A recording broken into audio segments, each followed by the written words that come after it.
Hey everybody, it's Mark Schultz and Larry here. Good morning, Larry. Hey, Mark, good morning. Looks like you're out at the airport today. I am, and I kicked it off with a little bit of a broadcast with the tower. I actually have the tower at the Minneapolis-St. Paul Airport broadcasting into our broadcast right now. So I'm expecting that we'll periodically get interrupted, but we were trying to do something fun and something interesting. And so I'm actually standing here at the apron of the Delta Airlines building, and I got an A350 behind me. You see it there, Larry?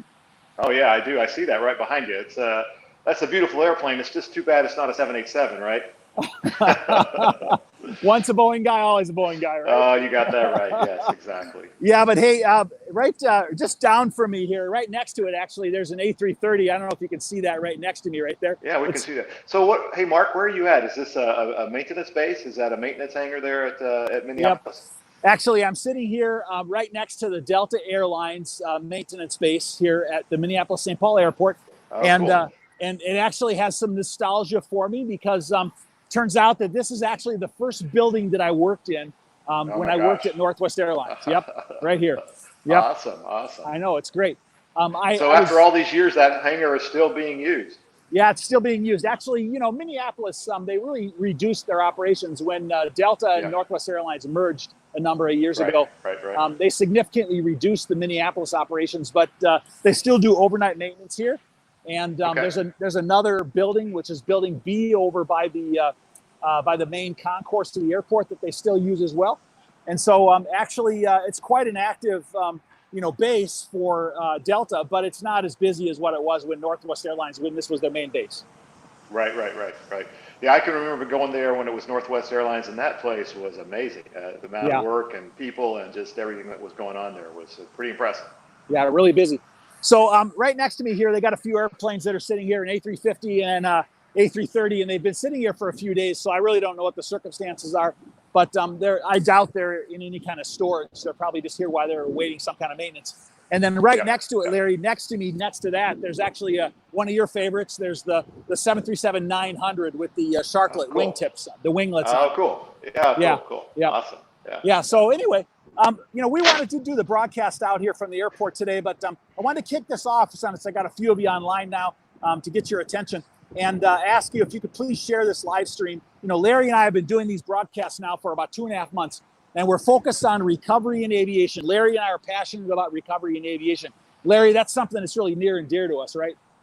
Oh, Mark, it's been fun these last 2 months to really take a positive look at what's going on and really help people understand that there is a light at the end of the tunnel. There are a ton of opportunities, even with all the bad things that are going on. There's still a ton of opportunities for businesses to grow and to learn and to do great things.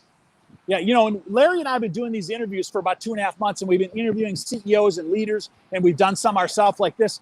But, we've had a very positive reception from the industry of us doing these interviews. And so actually what we've decided to do is we're actually going to do a virtual summit.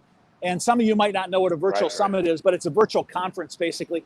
And on August 25th, 26th, and 27th, we are actually going to have 50 leaders over 3 days for 24 hours a day. And we're going to be interviewing people, and we're going to be totally focusing on recovery in aviation because, as we head into the fall, typically... So the 1251, turn left going Alpha. What's the gate today? Okay, Western doing Alpha. So 1251, taxi the Alpha to the gate. We'll see you. I know that's disruptive, but I like hearing the ATC in my ear. Yeah. Hey, Larry, do you fly out of a controlled field right now? Yeah, I do. I fly out of it's Renton Field. It's actually the field that all the 37s do their first flight from, and it's a towered field. At least during the daytime, it's a towered field. That's cool. When I started to fly as a young kid, I used to have. I had a scanner back then. You couldn't get it on the internet, but I had a scanner, and I used to listen to the tower in order to be able to get the lingo down for ATC and to be able to talk back and forth to them. Do you ever listen to the transmissions just to polish your skills?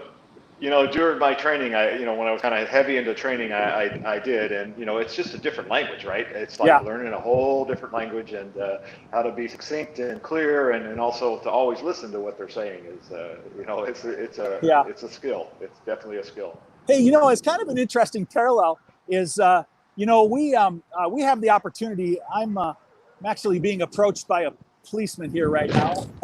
Okay. And How you he's doing? asking, what the heck are you doing? What? What's going on? I'm just doing a broadcast. I do live broadcasts in aviation, and I'm standing by the place I used to work, which was Delta Airlines, and I'm a retiree there. And I'm doing a live broadcast right now, actually, and I know that you can only go 6 feet from the fence, so I wasn't any closer than that. Did you So. talk to Delta about coming in their lot because they called us about you? Oh, they did? Yeah. No, I didn't. All right, okay. Okay, so Okay. yeah, they called you out here. I got no problem with it, but you have to square it away with Delta. All right, okay. All right, Okay. sounds good. All right, okay. Thanks a lot. Oh my gosh, Mark, you're I going know. to jail. Oh, I'm going to jail right here live on Live I'm on going LinkedIn, Mark. I'm going to jail. So anyway, the gentleman was very nice. Thank you very much. And he just told me that I shouldn't be out here. So I'm going to sign off, and we're going to wrap up this broadcast. I'm actually in the parking lot at Delta Airlines, and gentleman said that I needed to have permission from Delta to do the broadcast from the parking lot. And so he asked me if I wouldn't do it. So we're going to wrap it up today. And I want to thank all of you for joining us, Larry. And Thanks, Mark. We'll next talk more time- about the virtual summit. Yeah. I know. Next time we'll do it. When we get you out of jail, we'll talk more about the virtual summit. Next time we'll do it from the public parking, the public area where there's actually a viewing area on the other side of the airport. And so actually we're going to do frequent broadcasts about the summit and everything coming up. And so remember, August 25th, 26th, and 27th, we're doing the virtual summit. And I doubt that we'll be interrupted by the Minneapolis police. But today, that's the first time that's happened to me, Larry. First time I've had to stop my broadcast and leave. So, yeah. All right, Mark. Hey, take care. All right. Okay. Thanks a lot. See you. Yeah. See you later, everybody. Bye. Yeah.